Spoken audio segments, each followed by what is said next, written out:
I'm sure, like many of us, I have my share of eccentric friends. In fact, I've kind of noticed that I seem to be drawn to eccentric people. I have found over my life that often if you look past some irritating quirks and some off-putting idiosyncrasies, you will find really good people and really loyal friends among the quirky. Who knows, maybe I'm one of them. That might explain it. I'll reflect on that. But this definition and characterization definitely is true of my friend Joseph. As is the case with so many quirky people, Joseph is very intelligent and highly opinionated. He is, by the way, a wonderful friend, and he is always there whenever I need support. But being friends does not mean that we agree on everything. Often we don't, and we have had many, many spirited debates which at times bordered on arguments over the years, on a whole range of topics. But we always seem somehow to be able to keep these from becoming a personal argument, and we stay just this side of being angry when we do disagree. Joseph, among other things, is a rabid atheist.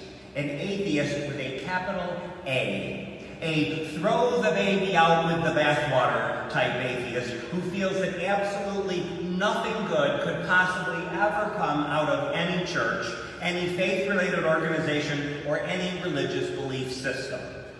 Given his emotionally extreme nature and his highly categorical thought process, he sees absolutely no nuance at all on the topic of religion. All churches are the same, and all religions are fundamentally flawed in his view by their naive belief in an anthropomorphic, all-knowing, and all-powerful God. To make things worse, he doesn't believe that churches have any business poking their noses into any political or social issues. In his view, all churches seek to control people through guilt, and all clergy are suspect. People who attend church are all hypocrites because no one could ever live a sufficiently exemplary life to meet the standard that he sets. And he admits that he doesn't meet the standard himself. He says that's one of the reasons he doesn't go to church. He doesn't believe he's good enough. He is also a very firm believer in the idea that churches should all be taxed. So how might you ask, does he reconcile his negative image of clergy with his friendship with me? Well, you'll be relieved to hear this morning that the reason he's able to do that is because he doesn't see Unitarian Universalism as a real religion. And he does not consider us a real church. After all, in his mind, we don't believe in God, and we don't read the Bible. So as far as he is concerned, this lets us off the hook. You guys don't have any beliefs, he will say. You're more like a personal growth seminar than a religion, he will say. He does, by the way, though, just to let you know, he does think we should pay taxes too. Joseph thinks that all churches should pay taxes, especially the ones that he considers real churches. He sees churches as places where hypocrites go to have their egos stroked by corrupt clergy who cheat them out of money and brainwash them into voting Republican. In his view, churches are merely fronts for party politics and perpetrators of systemic injustice. He believed that taxing churches would mean an end to them, and that given the negative force they are in society, that would be a good thing. Joseph's Facebook feed is full of tax churches memes, and they get lots of likes from liberal people, especially those in the LGBTQ community. A few months ago, he posted one which in essence said, last year, churches spent over $300 million on lobbying efforts. And above the meme, he had written his own comment, something to the effect of, churches are the root of all that is evil. I was not at all surprised by this. But I was struck by the amount of enthusiastic agreement that he got from several people, including some people that I know personally. There were many, many scathing comments about churches and about religion and about members of the clergy. So a week or so after this went up on Facebook, I was talking to Joseph and I mentioned having seen his post. "Well, you know I didn't mean you guys," he said a bit apprehensively.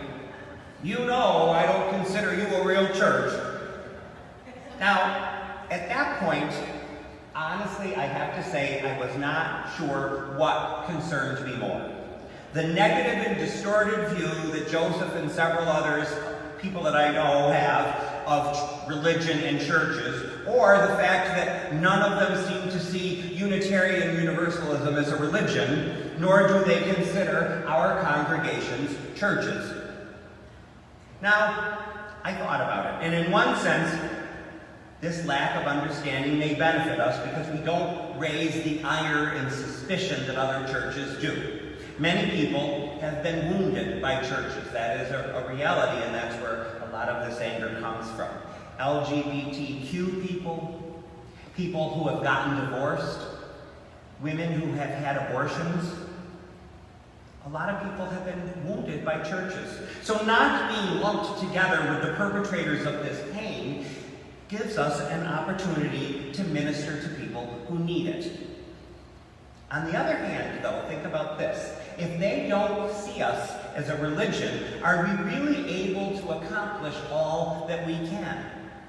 Should we join forces more publicly and more openly and more deliberately with people who don't see us as a church and make history by being the first denomination to voluntarily give up our tax-exempt status? Would this free us of the baggage associated with religion and church and enable us to work more fully for justice? Or, on the other hand, should we risk being seen as aligned with the churches that they deplore and step more fully than we have in the past into the role of a full-fledged, honest-to-goodness religion and church? Which way? I actually know lots of good liberals who believe that we should tax churches. Churches do so much harm, they say. Churches do too much right-wing advocacy. They provide cover for bigots. They are fronts for Republican candidates. They work against the common good by lobbying for causes which harm women and ethnic and sexual minorities and the poor. They cheat people out of money. So many people are abused by clergy. And of course, sadly, there is much truth to these statements. There are many examples of churches who do these things. Yet, still, there are very good reasons for the historical precedent of not taxing churches. And I believe that people like my friend Joseph are misguided and have not really thought the issue through. First of all, the separation of church and state must go both ways in order to be effective. Just as we don't want our nation to become a theocracy by having a state religion or church, we also don't want the government to have the authority to regulate churches. Think about it for just a minute. Imagine what would happen in the current political climate if the government suddenly had the right to audit church books and decide what kind of spending and revenue was taxable and what kind was not, what kind of speech was okay to have and what kind could jeopardize the tax-exempt status. You can bet that in the current climate that we are in, this power would be directed toward liberal, social justice-oriented ministries, and it would turn a blind eye to the conservative megachurches. And many people who have written on this topic also point out a pretty obvious thing, but in general, such a system would benefit large churches because they would have the ability and the resources to elude the tax code. And while ostensibly such taxation would put an end to the outsized influence that the religious right has on politics, is there anyone here this morning who seriously believes that taxing churches would solve this problem? That these groups would not simply find other ways to wield power, that they wouldn't establish other organizations to do the same work? The Citizens United Supreme Court case has already rendered this issue nearly moot by essentially deregulating all political spending, so they don't need churches to do it. Taxing the church, in my opinion, would only further squelch the voice of the opposition. Historically, I believe that we have all benefited from the sacred space that churches hold in American culture. There is real value to the unique niche that churches occupy. Churches and members of the clergy, in my opinion, are vital ingredients of our democracy. The firewall between government regulation and religion means that religious organizations are in a unique position to challenge the status quo and to speak truth to power. There is no better example of this than the civil rights movement, which essentially happened in and because of black churches. The importance of the church in the lives of African Americans at that time cannot be overstated. The rich social networks that existed in those churches, along with the safe havens that tax-exempt buildings provided for them, enabled that movement to exist. And the respect accorded to the clergy provided Dr. Martin Luther King and others with a certain moral authority and inviolability that was essential to the movement's success. Religious institutions, including, by the way, even the Catholic Church, have made enormous contributions to the well-being of our citizens. Yes, the argument could be made that the state could and should do more. And it's true that if the state really took care of its citizens, charity would be unnecessary. But on the other hand, China, Russia, and North Korea serve as cautionary examples of what can happen when the state provides the individual with everything and religion is regulated. American culture is American culture, largely because of the unique reverence and respect that we have always shown for religion. Do we show equal respect for all religions? Well, we all know that we don't. And this is an area that needs much work and we need to become much better at. Are there some negative aspects to the role that religion plays in our society? Absolutely. But I believe that overall we have benefited from our national love affair with religion more than we have been harmed by it. So, where does that leave us, the Unitarian Universalists, the not quite real church? Remember, my friend Joseph and many others don't consider us to be a real church or a real religion. So is this merely just one of his quirks? Or has he actually put his finger on something that we should take a look at? Is this how people see us? Is this in any way how some of us see ourselves? Ask yourselves, are we a real religion? Well, I obviously believe we are. I could not be here in integrity if I didn't. But at the same time, I think that Joseph's observation has some validity. We are, in many ways, an ambivalent faith. Obsessively introspective, compulsively apologetic, tediously tolerant at times, and at other times overly accommodating. We have often been too reluctant to claim our own moral authority, too accepting to set any kind of boundaries, and too timid to place enough expectations.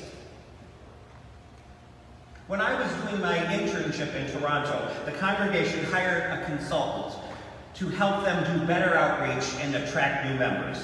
In his report to the congregation, which was released during the time I was there, this consultant, Michael Giroux, called Unitarian Universalism a low expectation faith.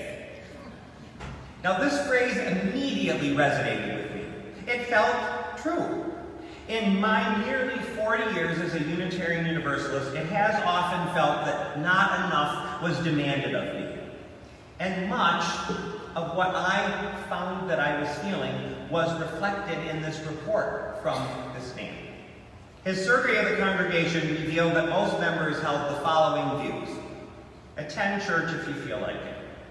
Pledge a little money if you want. Believe in anything or nothing at all. It's nobody's business.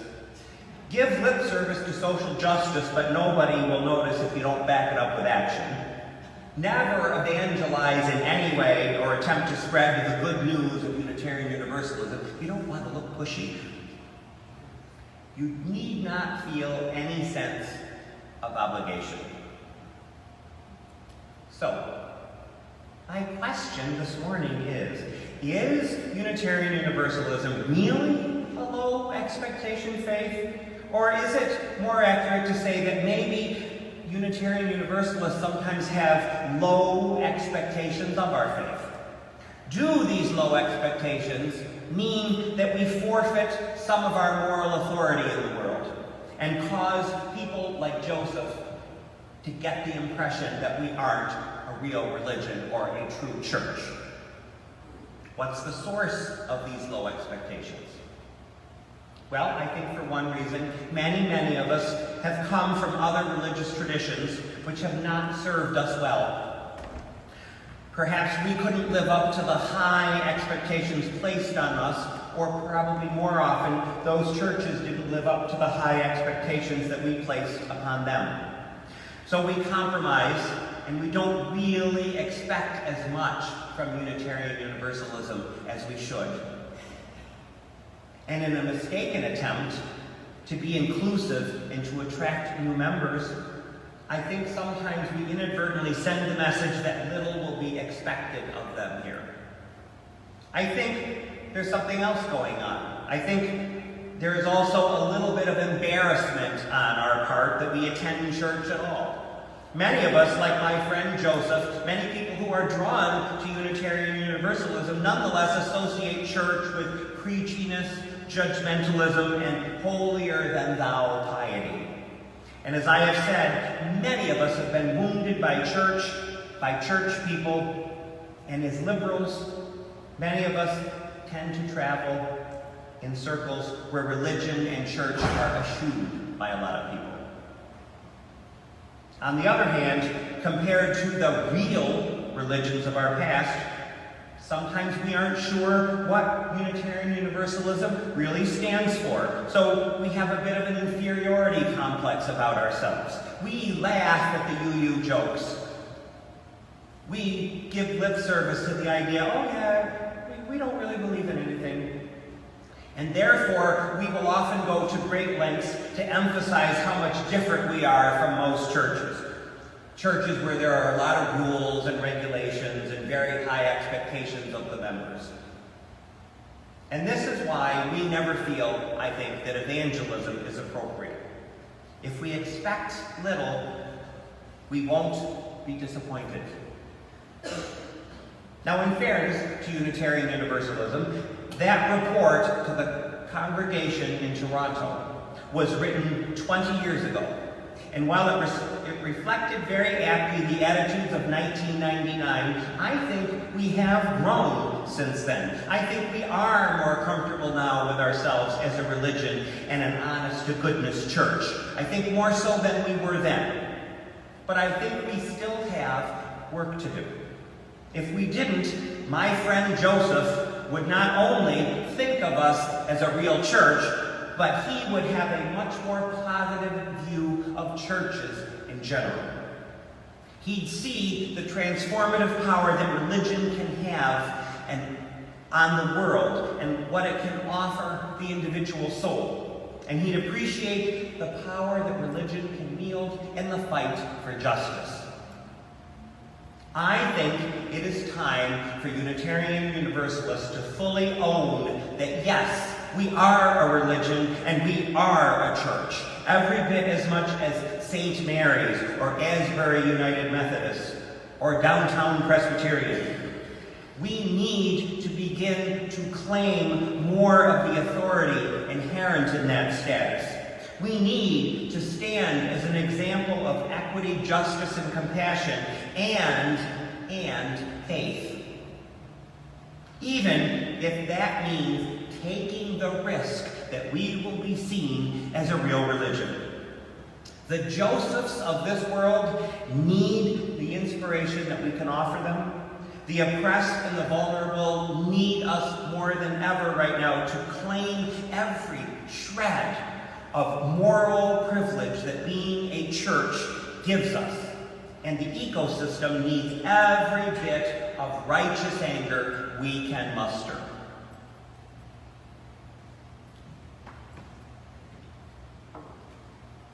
As many of you know, I was raised Catholic, very Catholic, went through Catholic school, went to Mass every Sunday. And my family, for the most part, still is very Catholic. My cousin Robert is especially devout. And while he and his wife are both very much opposed to abortion, they are, in my opinion, consistent in their pro-life stance because they are also very much against the death penalty. One of Robert's sorrows has always been that there were a few family members who left the Catholic Church. By the way, the two people that he was very sorrowful over were my mother and me. He is always respectful in his disappointment, but he occasionally tries to get me to reconsider my defection. And he did say something last summer that really resonated with me. Pope Francis had just announced that the death penalty, in his opinion, was no longer admissible under any circumstances. The death penalty is inadmissible because it is an attack on the inviolability and dignity of the person, the Pope said in a statement.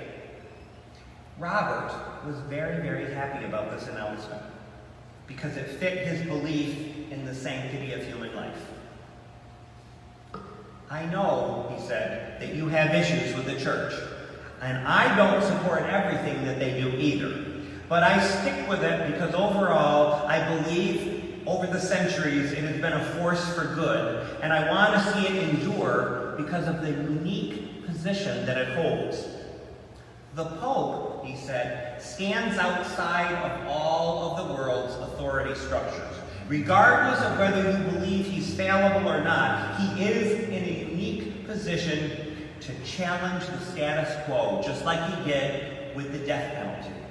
Whether they agree with him or not, the whole world listens to him, and his words have a real effect, and the kind of effect that a politician could never have.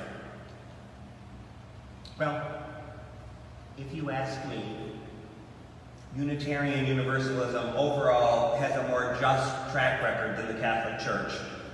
We are every bit as much of a church, and we have every right to the same moral authority that the Pope has. We need to claim that right and use it to further the cause of justice, equity, and compassion in human relationships. If we step into that role fully and with confidence, even a rabid atheist like my friend Joseph will stop insisting the church's